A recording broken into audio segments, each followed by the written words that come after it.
우리가 어느 정도의 의사결정을 할 것이냐, 어느 수준까지 올라갈 것이냐를 우리가 결정을 해야 되는데, 대부분 이런 가치 기준이 없으면 개인 차원에서만 판단을 한다고 그랬어요. 이기적인 수준이에요. 근데 이 수준을 점차 높여야 돼요. 이 수준을 팀 차원으로 높이기도 해야 되고요. 사실 팀 차원으로 높이는 걸 다른 말로 우리는 리더십이라고 얘기합니다. 의사결정의 수준이 개인적인 차원, 나만 편하면 돼, 나 일찍 퇴근하면 돼, 나의 삶과 일의 균형만 있으면 돼, 팀은 어떻게 돌아가든 상관없어. 그러잖아요. 그러면 저쪽 바빠서 핑핑 노는데 내일은 없으니까 나는 쉬어야지. 이게 가능한 거예요. 그래서 우리가 뭐 여기서 뭐 남녀 문제를 이제 얘기할 건 아니지만 인식의 차이가 뭐가 있냐면 제가 여성 리더십을 강의를 하다 보니까 어떤 이야기들이 좀 종종 나오냐면 여성들하고 남성들의 차이 중에서 가장 큰 것 중에 하나가 남성들 같은 경우는 야 늦게 끝나냐? 그럼 내가 도와주고 빨리 같이 가자. 이런 개념이랑 여성분은 내 할 일이 없는데 저쪽에 바쁘잖아요. 그럼 내 할 일이 다 끝났으니까 뭐 네 할 일 네가 해. 그럼 자기 할 일 한다라는 그런 편견들이 있는 거예요. 그렇지 않은 사람들도 굉장히 많습니다. 각각의 개개인의 차이입니다. 그래서 팀 수준의 의사결정이라고 하는 게 이런 거예요. 내가 비록 빨리 일을 끝났을지라도 내가 저 사람을 조금만 도와주면 빨리 같이 갈 수 있을 것 같아. 이걸 우리는 협력이라는 의미에서, 조직 활성화라는 의미에서 이야기를 하거든요.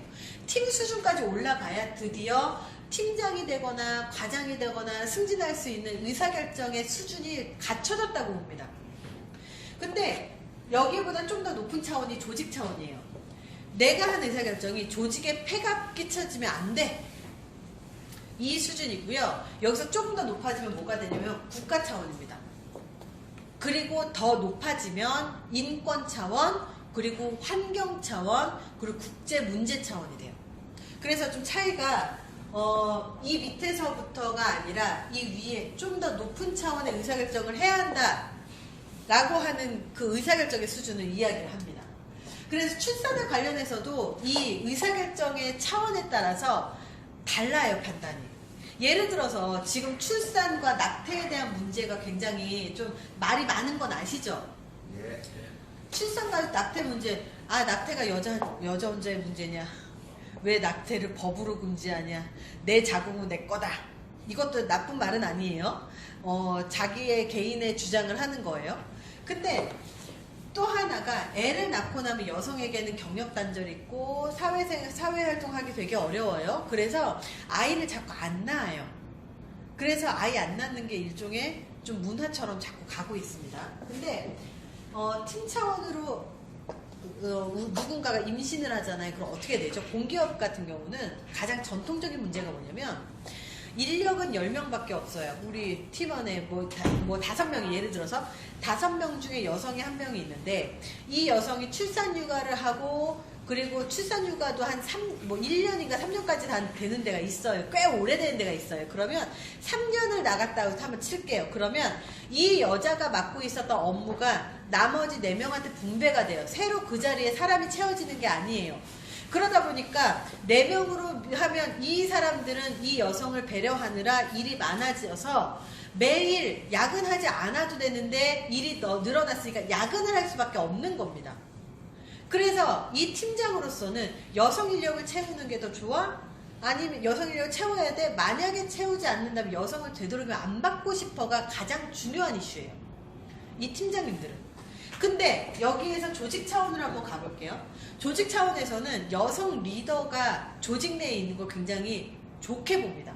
왜냐하면 여성이 조직 내에서 주요 업무 보직들을 맡고 있으면 이 일의 효율성이나 생산성이 굉장히 높아진다는 연구 결과들이 굉장히 많고요. 여성 리더가 중간 계급 이상에 있었을 때 신입 여성들이 이탈하지 않고 계속 오래 근무를 할 수 있기 때문에 여성 리더를 키우는 게 되게 많은 조직에서는 이슈가 돼요. 그래서 제발 직원들이 그만두지 않았으면 좋겠다가 조직 내에서 굉장히 이슈입니다. 왜? 훈련시키느라고 오래 걸렸잖아요. 근데 국가 차원을 한번 볼게요. 아이를 낳지 않아서 지금 인구 구조가 어떻게 됐죠? 네, PT가 이 뒤에다가 제가 준비를 해놨을 텐데 인구 좀 뒤에도 나올 겁니다. 인구가 어떻게 됐죠? 굉장히 줄어들고 있어요. 초고령화 사회. 애를 안 낳으니까 한 명당 노인을 부양을 해야 되는 이 숫자도 굉장히 많아졌고요. 세금 부담도 굉장히 많고요. 우리 하다못해 국민연금 어때요? 국민연금 우리 못 받는다고 생각하고 붙는 거잖아요. 저는 솔직히 말하면 국민연금 내지만 그 국민연금으로 저는 혜택 받을 수 없을 거라고 생각하고 냅니다. 그렇게 내가 내는 것 자체에서도 문제가 생겨요.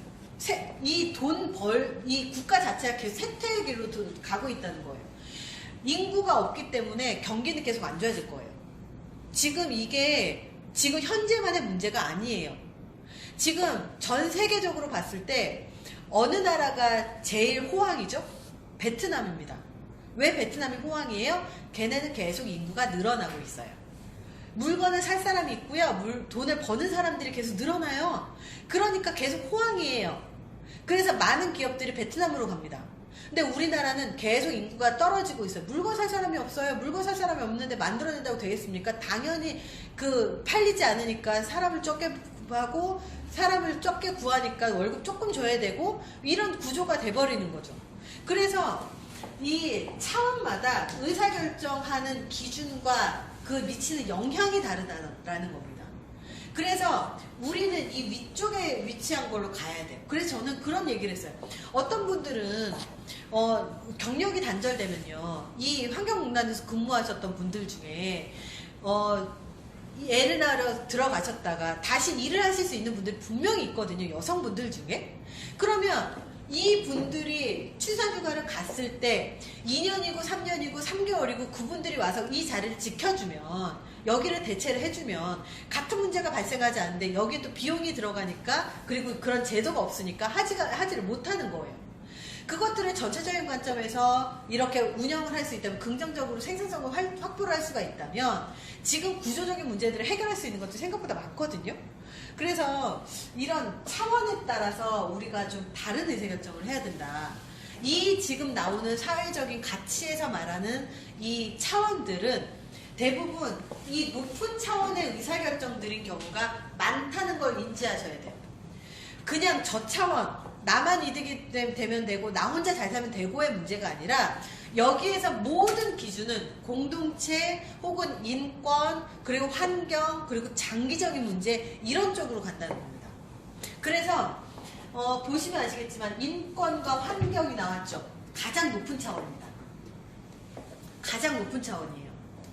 그리고 두 번째가 지역경제, 공동체, 보건복지, 이런 것들은 이제 함께 잘 살자. 그리고 공공성, 상생과 협력, 지역경제공헌, 이거는 기업체에다가 요구하는 그런 문구들로 좀 해석이 좀 되어지고요. 그리고 사회적인 약자, 양질의 일자리, 이런 것들도 같이 나온다는 거죠. 키워드를 보세요. 이거를 줄을 쫙 다 해가지고 일일이 다 기억하려고 하잖아요. 그럼 기억하지도 못합니다. 그래서 사회적 가치에서 사회적 가치를 추구해라, 사회적 가치에 대해서 이해해라, 사회적 가치에 맞는 의사결정을 해라 라고 하는 의미는 뭐냐면, 우리가 의사결정할 때 첫 번째 키워드 뭐예요? 인권과 환경. 두 번째 키워드가 뭐예요? 공동체. 세 번째 키워드가 상생이에요. 상생. 그리고 상생과 함께 사회적 약자까지 포함하는 상생. 그리고 네 번째가 지역사회에 공헌하는 것. 이렇게 좀 더 큰 카테고리를 좀 더 중점을 둬라라고 하는 의미를 보시면 될 것 같습니다. 그래서